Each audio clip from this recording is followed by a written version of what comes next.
तो सर जी अभी आपका जो पूरा जो जर्नी रहा है अपने ये यूट्यूब का पूरा जर्नी रहा है और इंजीनियरिंग के बाद ही जस्ट आपने शुरू ही कर दिया था, मतलब कितनी किताबें आपने पढ़ी है? मैं नॉन एकेडमिक किताबों की बात कर रहा हूं, इंजीनियरिंग किताबें नहीं, जो एक लाइफ मोटिवेट करने वाली जो किताबें होती हैं वो कितनी पढ़ी होंगी आपने? अच्छा देखो, ये नंबर्स का तो मैंने बताया ना, मेरा वीकनेसेस है ना, आप बोल सकते हो काइंड ऑफ नंबर्स में है। मैं गिनता भी नहीं हूँ, और उसके पीछे एक रीजन भी है कि मैंने एक बुक में पढ़ा था, atomic habits I think so book, उसके अंदर बताया गया था आपको है ना हमेशा गोल्स पे फोकस नहीं करना है, आपको सिस्टम एंड प्रोसेस पे फोकस करना है। जैसे कि फॉर एग्जाम्पल अगर आपने एक गोल बना लिया कि मेरे को है ना 80, जैसे कि फॉर एग्जांपल मेरे को अभी 80 केजी मेरे को अचीव करना है और मैं अभी मे बी 85 पे हूँ, तो अगर आपने गोल बना के रखा है, सिर्फ आप गोल पे फोकस कर रहे हो ना, तो जैसे ही आपका 80 होगा ना, आपको लगे आपका गोल अचीव हो गया, आप वापस से पुरानी चीजें करने लग जाओगे, वापस से खाना चालू कर दोगे और वापस से आप 85 पे पहुंच जाओगे। और ऐसा कई सारे लोगों के साथ होता भी है। उससे बेटर ये है ना कि अगर आपको है ना लाइफस्टाइल बनाना चाहिए, instead of focusing on goals create lifestyle. Lifestyle क्या होती है? जो आप रेगुलरली रोज करते हो एंड यू आर नॉट, आप फिक्र नहीं कर रहे हो कि वो कितना हो रहा है, क्या हो रहा है। जैसे कि अगर मैंने अभी मैं ट्राई करता हूँ ना कि मैं जिम को अब मेरी लाइफस्टाइल बना दूं। मेरा गोल नहीं है कि मेरे को जिम जाना है, मेरा लाइफस्टाइल है कि मुझे जिम जाना है, जिसकी वजह से मेरा 80 हो जाए, 75 भी हो जाए, और ये जितना भी हेल्दी रहेगा मैं वो मेंटेन करके रखूंगा और रेगुलरली जिम जाता रहूंगा। तो लाइफ और मेरा तो वैसी ना जो बुक्स रीडिंग है, बुक लिसनिंग है ना, वो भी मेरी लाइफस्टाइल है। अगर वो मेरे लिए सिर्फ गोल में बना के रखते हैं कि मुझे 100 बुक करना है, तो मे बी मैं 100 बुक एक साल में करके खत्म करूँ या ऐसा कुछ कर दूं। बट मैं ना नहीं, जब मेरे को जरूरत पड़ती है, मुझे लगता है कि नहीं बुक पढ़ना है, अभी इसकी समरी देनी है, इसकी समरी के ऊपर काम करना है, तो हम इस पे करते हैं। ऐसा मैंने बहुत किया। तो अगर डायरेक्टली आंसर की बात करें आंकड़े की, तो वो पक्का जितनी भी मैंने वीडियोस बनाया हूँ जो अभी 300-400 के ऊपर होंगे, उतनी से ज्यादा बुक्स तो पढ़ा ही हूँ, बट वो कितनी और पढ़ा हूँ ना, वो उसका मेरे को जरा भी कैलकुलेशन नहीं है। अच्छा, तो आंकड़ा तो बड़ा हाई है, क्योंकि अगर हम अपने जैसों की बात करें, मतलब मेरी अगर बात करें, तो मैं इतना मतलब लाइक बुक सेवी, या फिर जैसे कहते हैं ना बुक पढ़ने में इतना इंटरेस्ट जो होता है अपना एक व्यक्ति का, वो मेरा इतना नहीं है। तो सर जी मेरे जैसे और भी बहुत लोग होंगे, उनको क्या आप गाइड या कुछ ऐसी टिप्स बताना चाहोगे कि यार हमें पता है सर जी, देखिए मैं ये फैक्ट जानता हूं, बुक्स ट्रांसफॉर्म योर लाइफ, ये पता होते हुए भी बुक्स पढ़ना नहीं, शुरू कर दिया तो खत्म करना नहीं, तो क्या बताओगे आप, क्या सलाह दोगे? ये देखो, मैं सच बोल रहा ना, बुक्स में मेरा इंटरेस्ट आया था वीडियोस देखने से ही आया था, और अभी भी मैं बोलूंगा I am not a good reader. मेरे से कोई पूछता है ना सच में, जैसे अमरुद एक मेरे मित्र है Amrud Deshmukh ji, he is a very avid reader, वो हमेशा रीड करते रहता है। मैं रीडर से ज्यादा ना लिसनर और वॉचर हूँ। मैं ज्यादा सुनना मेरे को ज्यादा पसंद है, देखना ज्यादा पसंद है। मैं देखता हूँ, अगर मेरे को कोई बुक अच्छी लगती है, समरी देखता हूँ, पसंद आती है, तो उसकी ऑडियो बुक सुनने लग जाता हूँ। मैं ज्यादा सच बोल रहा हूँ, मैंने जितनी भी जो मैंने आपको बुक बताया ना रीडिंग, वो रीडिंग एक्चुअली नहीं बोलना चाहिए, लिसनिंग बोल सकते हो आप। मैंने मैक्सिमम बुक को सुना है, देखा है, देखा तो छोटी समरी है, लेकिन सुना ज्यादा है। मैक्सिमम मैंने ऑडियो बुक कंज्यूम किया, तो बिकॉज ऑडियो बुक थोड़ी इजियर भी है। रीड करना सबसे पावरफुल होता है, आई नो, लेकिन उसका ऑल्टरनेटिव है कि आप ऑडियो बुक सुनो, और उससे भी बेटर ऑल्टरनेटिव अभी हमने निकाल दिया है। मैं भी ये चीज जो आपने बोला ना, ये बर्निंग प्रॉब्लम मैंने समझा पिछले 6-7 सालों में समरी बनाते कि हाँ लोगों को पता है बुक्स ट्रांसफॉर्म करती है, लेकिन बोर होता है। तो उसका सोल्यूशन क्या है? सोल्यूशन मैंने यही देखा कि यार लोगों को ना मेरे एनिमेटेड वीडियोस देखने पसंद आते हैं, उसको हर हफ्ते लाखों लोग आराम से देख ही लेते हैं, मिलियंस ऑफ लोग देखते हैं हर महीने। तो मतलब प्रूफ ऑफ कॉन्सेप्ट आप बोल सकते हो, हाँ एनिमेशन में बुक देखना लोगों को पसंद है। तो हमने क्या किया कि हमने पूरी बुक ली, पूरी बुक को हम समराइज कराते हैं, chapter by chapter, page by page summarise कराते हैं।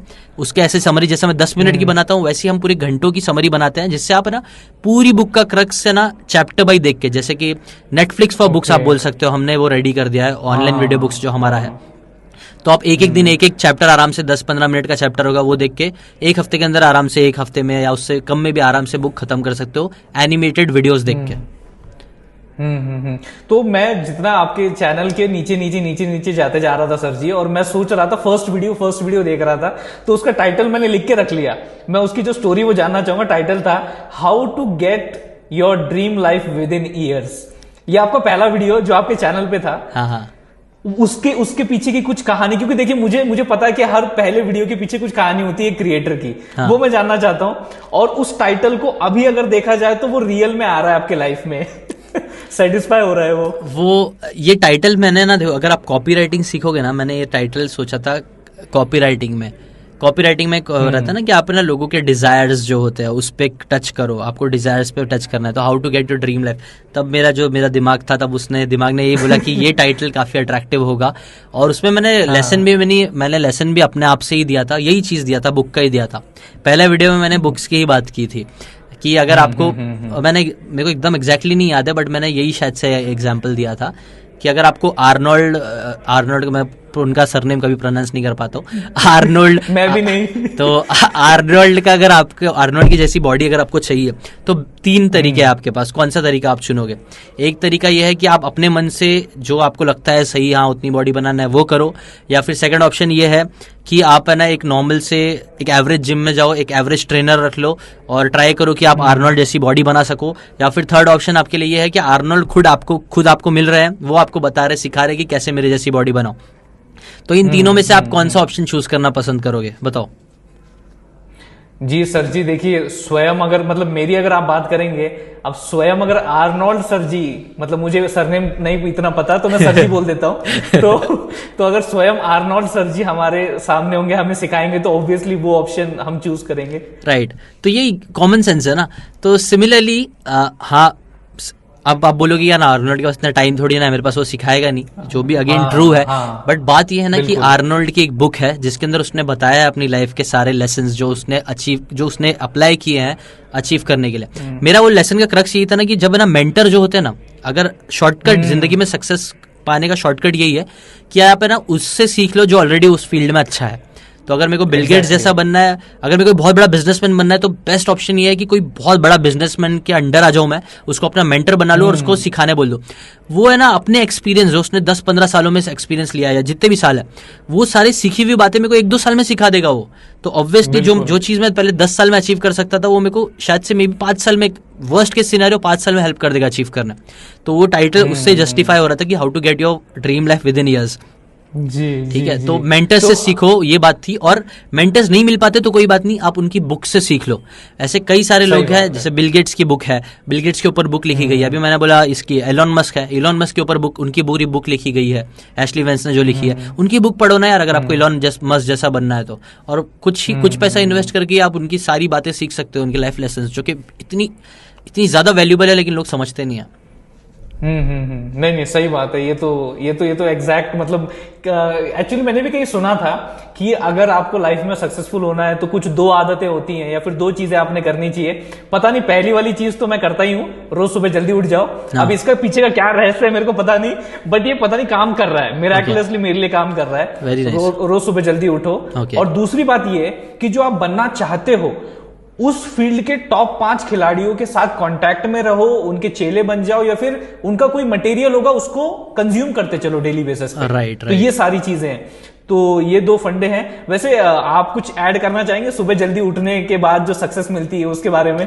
देखो, ये मिरेकल मॉर्निंग करके एक बुक है, हेल एलरॉड ने लिखी है, आई थिंक सो। बहुत प्यारी बुक है, उसमें वो सेवर्स करने बोलते हैं। उसके पीछे का लॉजिक क्या है? देखो, ऐसा है ना, जब आप सुबह जल्दी उठते हो ना तो आपके पास डिस्ट्रैक्शंस कम होते हैं, आपका जो ब्रेन है ना वो थोड़ा शांत रहता है। लेटर ऑफ द डे है ना, फिर हमारे पास और डिस्ट्रैक्शंस बढ़ जाते हैं, हमारे पास बहुत अलग अलग चीजों में फंस जाता है। इसीलिए ना एक क्रक्स के लिए मेरे हिसाब से ना तुम्हारे लिए भी क्यों काम कर रही है और बहुत लोगों के लिए काम करता है सुबह जल्दी उठना, क्योंकि हम एक फोकस के साथ उठते हैं कि अब मुझे ये चीजें करनी है, और वो एक अच्छा सा ना डीप वर्क करने का काम मिलता है। डीप वर्क बुक में बोलते हैं ना, फोकस का लेवल भी ना स्टार्टिंग के टाइम में मैंने खुद नोटिस किया हूँ, बहुत अच्छा होता है। ये एक है कि पहले मुझे ऐसा लगता था ना कि नहीं सुबह उठ के ही आप कर सकते हो। मैं सुबह उठता था और मैं 5 बजे भी उठा हूँ सुबह, मतलब जस्ट फॉर एक्सपेरिमेंट। और बट मैंने ना एक चीज नोटिस करी, उसके जैसे ना मेरे को पॉजिटिव की वजह मेरे को पर्सनली नेगेटिव इफेक्ट हुआ। क्योंकि ना क्या हुआ पता है, मैं 5 बजे सुबह उठ जाता था और काम वाम कर रहा हूँ, हर एक चीज कर रहा हूँ, लेकिन मेरे को पूरा दिन ना इतना मेरी एनर्जी ड्रेन फील होती थी ना, जिसके वजह और उसका रीजन मेन ये था ना, क्योंकि मैं रात में जल्दी सो ही नहीं पाता था। क्योंकि हम ऐसे एनवायरनमेंट में रहते हैं, ऐसे आप बोल सकते हो सब लाइफस्टाइल ऐसी है ना कि हमारा जो होता है ना लेट हो के 12 बज ही जाते थे मेरी लाइफस्टाइल में। तो जिसकी वजह से ना मैं 5 घंटे की नींद रेगुलरली मैंने 1 महीना तक किया था, और मेरे को मालूम है इतना मिजरेबल फील हो रहा था ना 1 महीने बाद मेरे को क्यों तो वो लाइफस्टाइल मेरे को तो पर्सनली नहीं जम पाई। मैं ये चीज बोलूंगा, लेकिन अगर कोई बंदा है जो सुबह उठ सकता है और काम कर सकता है और जल्दी सोने जा सकता है अपनी प्रॉपर नींद लेके, बेस्ट है, उससे अच्छी कोई चीज नहीं है। लेकिन अगर नहीं हो पा रहा है आप लोगों से, अगर आपकी लाइफस्टाइल और आप तो मेरे हिसाब से तो भी आप चीज़ें अचीव कर सकते हो। मैं कर रहा हूँ, होता है काम, ऐसी बात नहीं काम नहीं होता। ये इंपॉर्टेंट है कि हम जितने टाइम काम कर रहे हैं ना उसमें बहुत फोकस के साथ काम करें, ये बहुत ज़रूरी है। अपने काम को स्केड्यूल रखें, थोड़ा कैलेंडर्स का यूज़ करें, ये सब मुझे अभी समझ में आ रहा है। और वो सब आप करोगे ना तो आप थोड़ा ज़्यादा सो के भी ज़्यादा चीज़ें अचीव कर सकते हो। सही बात है, सही बात है। एक्चुअली मेरी फीलिंग थोड़ी अलग होती है। जब मैं सुबह उठता हूँ ना तो मेरी फीलिंग ये होती है, यार पूरी दुनिया सो रही है यार, चलो अपन कुछ काम करते हैं। So we are getting that extra hours. ये बहुत अच्छा है। मैं भी यही एटीट्यूड के साथ कर रहा था। देखो यही कैसा है ना, इंसान बहुत डिफरेंट होता है। आप, मैं, हम लोग सब बहुत डिफरेंट है। इसीलिए अगेन कमिंग बैक टू एकदम सब स्टार्टिंग वाला क्वेश्चन आपने पूछा था ना कि इंजीनियरिंग कौन से करनी चाहिए, वही ये भी ऐसी क्वेश्चन हो गया कि आपको कौन से टाइम पे उठना चाहिए, कौन से टाइम पे सोना चाहिए। एट द एंड आपको सबसे अच्छे से पता चल पाएगा जब आप एक्सपेरिमेंट करके देखोगे कि आपके लिए कौन सी चीज सबसे ज्यादा सूटेबली अप्लाई हो रही है। हर इंसान काफी अलग होता है, उसके सिचुएशंस, उसकी लाइफस्टाइल काफी अलग हो सकती है। तो उस हिसाब से ट्राई करो। वैसे तो मैं बोलूंगा try to become a morning person. वो ऐसा बिलीफ बांध के मत रखो कि मैं नाइट पर्सन ही हूँ। मॉर्निंग में उठोगे तो आप बहुत प्रोडक्टिव रह सकते हो। मैंने खुद नोटिस किया है। लेकिन फिजिकली मेरे को ना जिस चीज़ ने प्रॉब्लम दिया उसके जैसे मैंने वापिस से थोड़ा कम कर दिया। अब मैं थोड़ा लेट उठता हूँ, वो चीज़ ने मुझे थोड़ा लेकिन सही कर दिया। थोड़ा लेट उठने से अब बाकी चीज़ें प्रॉपरली हो रही है। जी नहीं, शुरुआत में सर जी देखिए प्रॉब्लम होता है। मेरे को तो बहुत ज्यादा प्रॉब्लम होता था और उसका एक ही रीजन था। मुझे भी बहुत लोग पूछते हैं कि यार अर्ली मॉर्निंग, सुबह सुबह 4-5 बजे कैसे उठा जाए, काम कैसे किया जाए। इसका एक ही सॉल्यूशन है सर जी। मेरे को ऐसा लगता है कि अगर सुबह जल्दी उठना है तो उससे पहले रात को जल्दी सोना है। That's the only solution that you have. Exactly, यही सोल्यूशन है। मैंने कई सारी बुक्स में पढ़ा, जब तक आप ना जल्दी नहीं सोओगे नहीं होगा। और वाई वी स्लीप करके बुक है, उसके अंदर भी चीज़ बताएगी कि स्लीप कितनी ज़्यादा इंपॉर्टेंट होती है आपके लिए। और वो प्रॉपरली नहीं मिलेगी तो प्रॉब्लम्स होती है कई लोगों में। सब में नहीं होती है बट मेरे जैसे लोगों में हो जाती है। तो इसके जैसे ना मेरे को तो हुई प्रॉब्लम सच में, जब मैं बहुत कम टाइम सो रहा था। तो मैंने फिर वो लाइफस्टाइल को थोड़ा चेंज किया और उसके जैसे मुझे वापस से सही लगता है। अभी थोड़ा एनर्जेटिक फील होता है, सब कुछ सही जाता है। बिल्कुल। तो मतलब अपने अपने लाइफस्टाइल को जैसा सूट करता है वो वाली बात है। तो आइडियली तो मेरे हिसाब से ना आपको हमेशा aim for the best, but फिर अगर कुछ बिल्कुल ड्यू टू सम रीजन नहीं हो पा रहा है तो फिर उसके बाद नेक्स्ट बेस्ट क्या कर सकते हो आप उसके ऊपर फोकस करो। Exactly. So always on the top, on the priority, the best option we have. सुबह हो गई मामू, उठ जाओ जल्दी। राइट बेस्ट आपके बड़ा काम आएगा। राइट जी जी जी। सुबह जल्दी उठो और रात में जल्दी सो जाओ। बिल्कुल। तो अब मेरे दिमाग में जो है ना एक सवाल, एक बहुत ही बड़ा और गहरा सवाल यही है। देखिए, सीकिंग का मीनिंग पता है अपने को, इंग्लिश में सीकर का मीनिंग पता है। ये सीकेन क्या है, ये जरा बताइए। ये नाम कहाँ से आया है आपके दिमाग में कि चैनल का नाम ये रखते हैं? ये है ना, मैंने जब मैं किसी से तो मैंने सीखा था कि यूजुअली जो कंपनीज होती है ना वो दो वर्ड को मिला के कई बार एक नया वर्ड क्रिएट कर देती है। जो नया वर्ड होता है ना उससे आप एक नया ब्रांड बना सकते हो, विच इज ईजी, और उसका डोमेन नेम मिलना आसान होता है। ये वो फलाना ढिमकाना बहुत सारी चीजें होती है। तो मैंने सोचा कुछ नया ही क्रिएट करता हूँ। और नया क्रिएट करने के लिए मैंने सोचा क्या क्रिएट करूँ। तो मैंने देखा मेरे इनिशियल्स थे और मेरी वाइफ का भी जो है ना, मेरा वाइफ का भी जो नाम है वो एस से स्टार्ट होता है।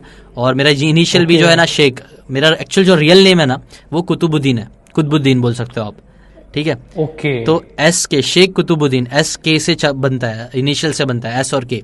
और सायरा का मतलब मेरी वाइफ का नाम सायरा है तो सायरा भी एस के था। तो मेरे को लगा इन दोनों वर्ड से ही कुछ खेल के मुझे एक वर्ड बनाना चाहिए। तो ऐसे ही खेल रहा था। मेरी वाइफ ने भी मुझे सजेस्ट किया। सी बन गया, मतलब देखो। और कैन का मतलब होता है basically one's range of knowledge और अंडरस्टैंडिंग। तो कैन मेरे को वर्ड अच्छा लगा यार। कैन का वर्ड मीनिंग अच्छा है कि वंस रेंज ऑफ नॉलेज और अंडरस्टैंडिंग। तो सी कैन, देखो वंस रेंज ऑफ नॉलेज और अंडरस्टैंडिंग मेरे वीडियो के थ्रू। तो ऐसा एक अच्छा वर्ड बन गया, मीनिंगफुल वर्ड मेरे को लगा अच्छा है, चलो बना देते हैं, ऐसा हो गया। अच्छा। तो मतलब आपका नाम कुतुबुद्दीन है और एक्चुअल में तो फिर जो जिशान आपका नाम है वो पब्लिक नेम है, ऐसा कुछ है मतलब? हाँ, पब्लिक नेम बोल सकते हो उसको। मेरी सिस्टर को कुतुबुद्दीन नाम इतना पसंद नहीं था तो वो निक नेम जैसा बन जाता है ना कि जीशान। तो मेरे को जीशान वो बोलना चालू की। तो और कॉलेज में भी मैं जीशान लोग मुझे बोलने लग गया। कुतुबुद्दीन का काफी लोगों को जमता भी नहीं था, आड़ा टेढ़ा बहुत खराब बोलते थे। तो मैं भी कई बार जानबूझ के जीशानी चल, तो जीशानी बोलने लगे तो ज्यादातर जीशानी बन गया। और तो वही ऐसी जीशान बन गया मेरा नाम। तो रियल नेम जीशान नहीं मेरा। जी, आपका रियल नाम शेख कुतुबुद्दीन है, आई थिंक, है ना? वही सही प्रोनाउंस किया, क्योंकि मैं इस मामले में बड़ा गड़बड़ हूं। मैं नाम जो है ना बड़ा गलत ले लेता हूँ। होता है। और मेरा स्पेशली मेरा नेम थोड़ा सा है डिफिकल्ट है फॉर लॉट ऑफ पीपल, इसीलिए जीशान ज्यादा सही है। जी, अभी एक्चुअल में मैं सच बता रहा हूं, मैं इतने लोगों को चौंका देता हूं एक सवाल पूछ के। बट आपने आज मुझे फर्स्ट टाइम इतना चौंकाया कि आपने अपनी उम्र बताई 28। हाँ। मैं अभी आपसे पूछना चाहूंगा, व्हाट यू थिंक मेरी एज क्या हो सकती है? इंटरेस्टिंग क्वेश्चन है। 26। अरे यार, मतलब इतना सटीक सटीक, मतलब लाइक अगले ही महीने बर्थडे है तो 26 का हो ही जाऊंगा मैं। तो मतलब जो सटीक मारा है ना आपने। क्योंकि क्योंकि लोग चले जाते हैं 29-30 तक। अच्छा। पता नहीं क्यों लोग बोलते हैं, because of the maturity of thoughts, या फिर जिस तरीके से तुम बोलते हो, या फिर जिस तरीके से दिखते आपके हो। बियर्ड्स भी अच्छे आए हुए हैं ना यार, मेरे ना बियर्ड्स बराबर नहीं आते यार, ये चीज से मैं एनवी करता हूँ। मेरे थोड़े बियर्ड्स ज्यादा चाहिए, मेरे पैची बियर्ड्स है बहुत, तो तुम्हारे बियर्ड्स भी हाँ। अच्छे खासे है ना, फुल है, वो अच्छा लगता है। तो सर जी ये भी तो देखिए ना, हमारा ये अच्छा है, आपके ऊपर वाले अच्छे हैं बाल। नहीं अच्छा नहीं है यार, मेरे भी गए, ये सब थोड़े कम हो गए यार, ये भी इट्स ओके, बट कोई इशू नहीं अच्छा। है, अभी शादी हो गई है, सब जी। सब सब चंगा सी। अभी तो सब चंगा सी, अभी तो क्या ही दिक्कत है। तो मैं मतलब अगर आप शेयर करना चाहते हैं तो हाँ। मैं थोड़ा सा, अगर वो स्टोरी अगर आप अपनी शेयर करें कि लाइक आपकी लव स्टोरी थी, लव मैरिज, अरेंज मैरिज, क्या चीजें थी, और आप किसे सपोर्ट करते हैं, ये भी मैं जानना चाहूंगा, किस चीज को? अच्छा, पहला क्वेश्चन अगर लव स्टोरी का देखे तो शॉर्ट में बता देता हूँ। लव स्टोरी है हमारी, लव मैरिज हुई है। मेरे फ्रेंड के थ्रू मेरी मुलाकात हुई थी सायरा से, जिसको मैंने खुद जाके अप्रोच किया था, मैंने बात करना स्टार्ट की थी, धीरे धीरे हमारी बातें हुई थी। पहले मैंने एक चीज लाइफ में सीखा यार, रिलेशनशिप के मामले में, you have to have confidence to be in a relationship. अगर आपको किसी से बात करने आता है, अगर आपके अंदर कॉन्फिडेंस है, तभी आप बोलते गर्लफ्रेंड बनाना, अगर गर्लफ्रेंड बनाना ना, तो आपके अंदर ना कॉन्फिडेंस होना बहुत जरूरी है, बात करने आना चाहिए।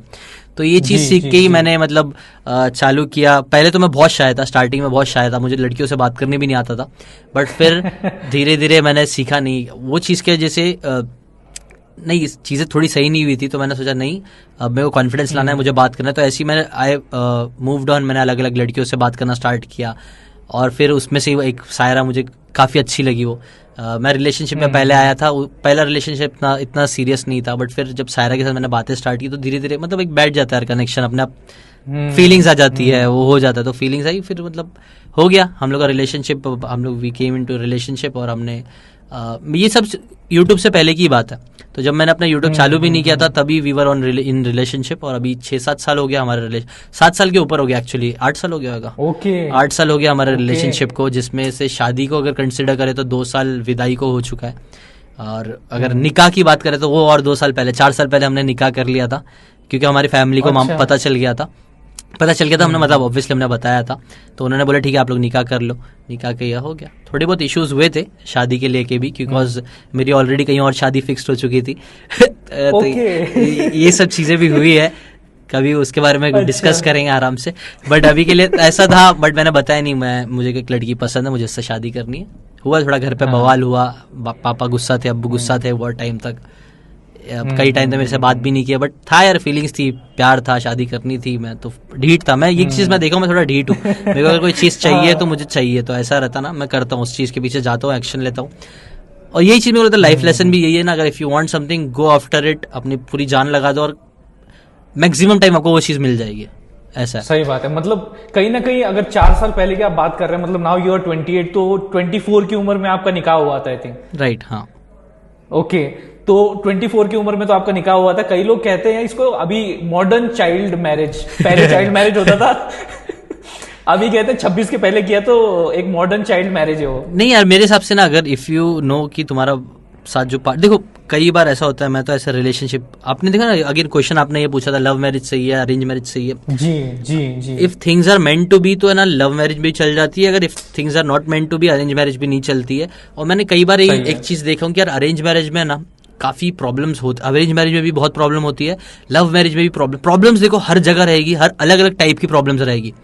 मैंने ऐसे यूजुअली नोटिस किया है, थोड़ा कंट्रोवर्शियल है, पर मैंने नोटिस किया अरेंज मैरिज में ना लड़कियों को ज्यादा सफर करना पड़ता है, ऐसा मैंने देखा हूँ, क्योंकि वो लोग एक चीज से बंद के आते, उनकी पूरी आप बोल सकते हो ना, आपने खुद ऐसा कॉमेडी वीडियोस भी देखा होगा ना, जिसके अंदर अरेंज मैरिज में भला है बुरा है जैसा भी है, मेरा पति मेरा इश्क, और वो बॉयफ्रेंड वाला रहता था, उसमें वो लड़की एकदम गुस्से वाली रहती है, कुछ भी करवाती है, जोरू का गुलाम टाइप वाली चीज है। ऐसा एक्सट्रीम, ऑब्वियसली वो एक्सट्रीम एग्जांपल है, बट ऐसा थोड़ा बहुत ऐसा होता है। ये सॉरी टू इंटरप्ट, ये अपनी बात कर रहे हैं क्या आप? नहीं यार, मेरा रिलेशनशिप माशाल्लाह बहुत सही है, हम लोग काफी अंडरस्टैंडिंग है। ऐसा नहीं था, हम लोग पहले से ही थे। जब हमने शादी की तो हम थोड़ा इमेच्योरिटी तो रहती है, 24 साल की एज में प्रॉब्लम्स होती है, but we overcame it. Problems अभी भी होती है, ऐसी कोई बात नहीं कि अभी हम लोग के अंदर बहस नहीं होती है कुछ बात, लेकिन नाउ हम लोग बहुत मैच्योरली चीज़ों को हैंडल करते हैं और अभी चीज़ें सही है मेरे हिसाब से ना। अगर आपको लग रहा है कि आपका पार्टनर आप प्यार करते हो तो कर सकते हैं शादी, जल्दी कर लोगे ना तो your partner will help you grow. मैं सच बोलूँ तो मैं आज जितना ग्रो हो पाया हूँ ना, तो मेरी वाइफ ने काफी ज्यादा मुझे हेल्प किया है फोकस्ड रहने में और मेरे गोल्स पे काम करने में। अगर आप है ना कमिटेड नहीं रहते तो मैंने ये चीज भी देखा, ये चीज आपका डिस्ट्रैक्शन भी बन सकता है बहुत बार, अगर आप एक जगह पे कमिटेड नहीं हो तो कमिटमेंट अगर हो सकता है, अगर आपको लग रहा है आपका पार्ट वो अच्छा है, आप उसके साथ जिंदगी बिताना चाहते हो तो कर लो शादी यार, कोई प्रॉब्लम वाली नहीं है। पहले जल्दी करोगे तो भी प्रॉब्लम होगी, बाद में करोगे तो भी प्रॉब्लम हो ही सकती है, ऐसी कोई बात नहीं कि प्रॉब्लम्स नहीं आएगी, लेकिन ये एक चीज तो सॉर्टेड हो जाएगी आपकी जिंदगी में कि हाँ मेरी शादी हो चुकी है, now I am a single women person and मैं अपने गोल्स पे फोकस करता हूँ rather than focusing on girls. जी बिल्कुल, नहीं बहुत सारे लोग डरते हैं, देखिए लड़कियां भी डरती हैं, लड़के भी डरते हैं कमिटमेंट के नाम से कि यार कमिट कैसे करे यार, इतने जल्दी कैसे, अभी तो 24-25 की उम्र है अपनी, ये कमिटमेंट कैसे कर दे। पर वो शायद सोशल मीडिया का असर होता है उनके ऊपर, सोशल लाइफ का असर होता है, कहते हैं अभी उम्र ही क्या हुई है, अभी किया ही किया है, तो वो सारी चीजें भी होती हैं, बहुत सारे पैरामीटर्स और होते हैं कि वो कमिटमेंट इश्यूज जो आजकल बहुत देखने को मिलते हैं। तो अब मैं एक इस पॉडकास्ट का आखिरी बट बहुत ही अहम सवाल, मतलब देखिए किस्से तो हमारे भी बहुत हुए हैं इंजीनियरिंग के, जब हम इंजीनियरिंग कर रहे हैं और आपके पास किस्से नहीं है ऐसा तो हो नहीं सकता, तो हमारे भी बहुत किस्से हम तो अलग अलग पॉडकास्ट में शेयर करते रहते हैं। बट आज इस पॉडकास्ट के जरिए आप कुछ ऐसे अपने चुनिंदा किस्से जो आपको याद होंगे अपने इंजीनियरिंग डेज के वक्त, जो आप शेयर करना चाहेंगे। कैसे वाले चाहिए, मतलब अभी देखो जो मेरे को इंजीनियरिंग का जो सबसे याद है ना, सच बोले तो पढ़ाई छोड़ के मेरे को बाकी जो भी चीजें हमने की ना वो सब मेरे को याद है कि कैसे इंजीनियरिंग में ना 2-3 चीजें। एक तो मेरा डांस ग्रुप में था, मैंने बताया नहीं शायद से, डांस ग्रुप था हमारा जिसमें मेरे सीनियर्स भी थे ना, मैंने बोला मेरे सीनियर्स से भी दोस्ती थी, तो हम लोग एक डांस ग्रुप हमने बनाए थे। मेरे को डांस से रिलेटेड बहुत चुल थी वो टाइम पे, मुझे डांस करने मन करता था, तो हम लोग जिम में जाके ना इंजीनियरिंग में डांस प्रैक्टिस करते थे। मैं और मेरा दोस्त था तेजस, उसको भी डांस में बहुत शौक था, तो हम लोग जिम में जाके प्रैक्टिस करते रहते थे डांसेस, ये वेव्स ट्राई कर रहे हैं, ये सब कर रहे हैं। तो ये वो तो एक केटी था, केटी जो हमारा सीनियर था, उसने देखा यार बंदों में ना डांस का पैशन है, चलो ये लोगों को साथ में लेते, तो उसने पूरा एक ग्रुप बनाया था हमारा डांस ग्रुप, जिसमें सब थे, first year, second year, third year, fourth year के बच्चे, सबको मिला के उसने एक ग्रुप बनाया था। और हम लोग है ना कॉलेज जाके डांस प्रैक्टिस करते थे और हमने फिर परफॉर्म किया था कॉलेज में, कॉलेज फेस्ट में, जो कॉलेज में ही हुआ था, बट हम लोग जीते थे। और हम लोग फर्स्ट प्राइज भी जीते थे, हम लोग सेकंड प्राइज भी जीते थे, क्योंकि हम लोग ने फिर 2 ग्रुप बनाए थे। तो हाँ, तो ये सब यादें अच्छी थी। हम लोग ये जो प्रैक्टिस करना होता था, जाके डांस की प्रैक्टिस करना, हम दूसरी कॉलेजेस में भी गए थे, वहां पे भी हमने परफॉर्म किया था, दो बाहर की कॉलेज में भी हमने डांस परफॉर्मेंस जीता था एज अ ग्रुप। तो वो सब अच्छी यादें हैं। और मस्ती ये तो अच्छी यादें हो गई, मस्ती ये तो अच्छी यादें हो गई। कुछ ऐसी थोड़ी मस्ती भरी यादें, कुछ माल मसाला वाली यादें। माल मसाला वाली यादें तो ये देखो, ये थी हम लोग है ना हम लोग नाइट बहुत मारते थे। हम लोग है ना जब भी एग्जाम्स का टाइम होता था ना, तो हमारे एक सर थे जो ना बहुत अच्छा हम पे काफी भरोसा करके हमें ना चाबी दे देते थे, उनकी क्लासेस थी। तो हम लोग है ना वो बहुत अच्छे सर थे, वो सब बता नहीं सकते, लेकिन है ना हम लोग रात भर है ना जो मस्ती करते थे ना यार, पढ़ाई के नाम पे हम लोग ने जो मस्तियां की हैं क्लासेस के अंदर, जो फालतूगिरी की है सब। हम लोग क्लासेस की चाबी मिल जाती थी, हम लोग क्लास में रात भर रहते थे और हर नाइट मारते। नाइट मारना हमारा ना एक फेमस हो गया था, नाइट मार के सब मिलके पढ़ेंगे। तो सब बच्चे आके, दोस्त मिलके आके सारी फालतूगिरी करते थे पढ़ाई के नाम पे, सिर्फ रात भर घूमते रहते थे यहाँ वहाँ, एक आंसर पढ़ते थे और फिर सुबह जाके सो जाते थे। ये सब चीजें ही है, ज्यादा डिटेल में तो नहीं जा सकता हूँ सच बोलूं तो मैं, बट यही सब चीजें थोड़ी बहुत हुई है मस्ती। बस क्या बोलूं और नहीं, मैं समझ सकता हूँ, मैं टोटली समझ सकता हूँ कि क्या क्या चीजें जो है वो पॉसिबल हो सकती है। हाँ ठीक है, तो ये सब चीजें ही हो रही थी। अब आपकी इमेजिनेशन पे छोड़ देता हूँ मैं। हमारी और ऑडियंस की इमेजिनेशन पे छोड़ दीजिए कि जो सर जी है वो क्या क्या कर सकते हैं। बट कभी ये ग्रुप स्टडी वाला फंडा कभी काम नहीं करता, ये मैंने पर्सनली ऑब्जर्व किया, ये कभी काम नहीं करता ग्रुप स्टडी वाला फंडा। राइट, मैं एक बात बोलूं, मेरे को ना सच में मेरा बेस्ट जो थे ना यार, बेस्ट था। हम लोग है ना मस्ती भी करते थे, लेकिन है ना हमारे में ना कुछ पढ़ाकू दोस्त भी थे, 1-2 लोग थे ना। तो क्या करते थे हम लोग है ना, डिवाइड एंड कॉन्कर कर लेते थे। जैसे कि ना 10 चैप्टर है तो है ना 10 चैप्टर में से ना एक चैप्टर तू कर ले, एक चैप्टर तू कर ले, एक चैप्टर तू कर ले, और ऐसे ऐसे करके एक एक चैप्टर एक एक बंदा समझ लेता था, और फिर वो बंदा है ना वो चैप्टर को सबको समझा देता था। तो मस्तियां भी किए। मस्तियां कैसे, जैसे 5 दिन की छुट्टी मिलती थी जब इंजीनियरिंग था ना, तो हम लोग को 5 दिन की छुट्टी मिलती थी, 4 दिन की छुट्टी मिलती थी एक एक एग्जाम के बीच में। तो उस 5 नाइट्स में ना हम लोग स्टार्टिंग 1-2 नाइट तो बहुत मस्ती करते थे, लेकिन फिर धीरे धीरे सीरियसनेस बढ़ती जाती थी, और एंड में ना हम लोग ग्रुप स्टडी में मतलब ठीक ठाक स्टडी हो जाती थी, क्योंकि हम लोग एक एक चैप्टर जब समझाते थे, दोस्त सुनाता था, सुनते थे ना, तो वो दिमाग में कहीं ना कहीं बैठ जाती थी, और उसके जैसे एग्जाम भी थोड़ा सही से ठीक ठाक चले जाने लगता था। जी जी जी जी। तो एक्चुअली आपने जो जिस बंदे का जिक्र किया ना, जो अपने को थोड़ा पढ़ा देता था, उसमें हम आ जाते थे। अच्छा। तो हमको ऐसा लगता था यार ये काम तो अपन घर पे बैठ के भी कर सकते हैं, ग्रुप स्टडी में काहे कर। राइट राइट, ये चीज है। इसमें लॉस किसका होता था, जो बहुत समझदार इंसान है ना, जो अपने घर पे भी कर सकता था, वो उसका लॉस है। बाकी हम जैसे लोग, जो लोग घर पे नहीं होती पढ़ाई ना, वो लोग के लिए काफी काम की चीज हो जाती थी ग्रुप स्टडी। बट हुआ क्या ना, मतलब हुआ ऐसे कि मैंने 2-3 बार ग्रुप स्टडी में गया, मैंने बताई चीजें, और फिर मैंने सोचा यार मैं अपना टाइम वेस्ट कर रहा हूं, चलो घर में जाके पढ़ते हैं। तो अगले 2 सब्जेक्ट में भैया बैक लगने लग गए बच्चों को। वो बोले यार तू चला गया यार ग्रुप से इस वजह से। हाँ। और फिर वो बोले कि यार नहीं यार कुछ कर यार, तू इतना अच्छा समझाता है, पढ़ाई टीचिंग वगैरह बढ़िया है तेरी, कुछ कर। मेरे को फिर तब आइडिया आया, एक्चुअली मेरे ही दोस्तों ने मुझे आइडिया दिया कि यार चैनल शुरू कर, एंड फ्रॉम देयर ओनली कि वो जो चीज है, वो जो जर्नी वो शुरू हुई, और फिर कोई फेल नहीं हुआ, पॉसिबली फिर उसके बाद कोई फेल नहीं हुआ। अच्छा। कि मतलब मैं ग्रुप में न होते हुए भी ग्रुप में होता था। आज भी बहुत सारी ऐसी ग्रुप स्टडीज होती हैं जिसमें मैं नहीं होता हूं, but still I am there through the videos. तो ये एक तरीके से डिजिटल जो वर्ल्ड है उसकी ये पावर है, जो कि आप भी इस्तेमाल कर रहे हैं, हम भी यूज कर रहे हैं। राइट राइट, वेरी नाइस भाई। नहीं, अच्छी चीज है ये। अब तो कितना टेक्नोलॉजी इतना एडवांस मतलब हो रहा है, लोग इतना, आप जैसे क्रिएटर्स लोग आके चीजें कर रहे हो, अच्छा कंटेंट बना रहे हो, ये सब चीजें काफी हेल्प ले सकते हैं हम। जी जी जी, बिल्कुल बिल्कुल। अब यहाँ पे सर जी इतने सारे सवाल जो है मैंने पूछे, और उनके इतने ऑनेस्ट जवाब, इतने मतलब लाइक कहते हैं ना कि बेझिझक होके अपनी पूरे जिंदगी का कच्चा चिट्टा खोल के रख देना सामने, वो आपने आज यहाँ पे कर दिया है। तो बस जाते जाते मैं जानना चाहूंगा आपका एक्सपीरियंस कैसा था इस पॉडकास्ट का। वैसे आप तो बहुत सारे पॉडकास्ट लेते भी, सवाल पूछते हैं, but now you are on the like other side of the table. So कैसा था आपका एक्सपीरियंस? वेरी नाइस, मेरे को बहुत अच्छा। आपकी एक चीज मेरे को जो बहुत अच्छी लगी, आपकी एनर्जी लेवल हमेशा कांस्टेंट थी। आप यू आर वेरी एनर्जेटिक। आपने बहुत प्यार से हर क्वेश्चंस को सुना, अच्छे से सुना, और उससे रिलेटेड क्वेश्चंस पूछे। ये सब चीज़ अच्छी चीज़ होती है मेरे हिसाब से। तो it was a very nice experience. और आपने बेझिझक होकर मेरे को एकदम हर चीज़ बोलने दी विदाउट ज़्यादा इंटरप्ट करने से। तो ये सब चीज़ों से ना अच्छी बातें भी निकल पाती है अंदर से, और पूरी विदाउट एनी प्रॉब्लम। तो अच्छा था, काफ़ी अच्छा एक्सपीरियंस था मेरा। बेस्ट ऑफ लक, आप जो भी कर रहे हो बहुत अच्छा कर रहे हो। मैं चाहूँगा कि और जितना हो सकता है उतना आप तरक्की करो। Wish you a lot of luck. धन्यवाद। ये जो एप्रिसिएशन होता है ना, यही अपने लिए मोटिवेशन होता है कि जो क्रिएटर्स हैं, जो कर चुके हैं कुछ अचीव, वहां से जब आता है एप्रिसिएशन, तो यही भैया अपनी मोटिवेशन। मैं तो थाली लेके बैठता हूँ, सर जी आने दीजिए, जो आने दीजिए। अपन पेट भर के आज निकल रहे हैं, और इसके लिए, इस पॉडकास्ट पे आने के लिए, अपनी लाइफ जर्नी शेयर करने के लिए, इतने लाइफ लेसन और एडवाइस शेयर करने के लिए, सर जी इस दुनिया में जितना बड़ा थैंक यू है एग्जिस्ट करता है, वो मैं आपको देना चाहूंगा। Thank you for coming here and sharing your life. Thanks a lot. Thank you so much for having me भाई। Thank you, bye bye.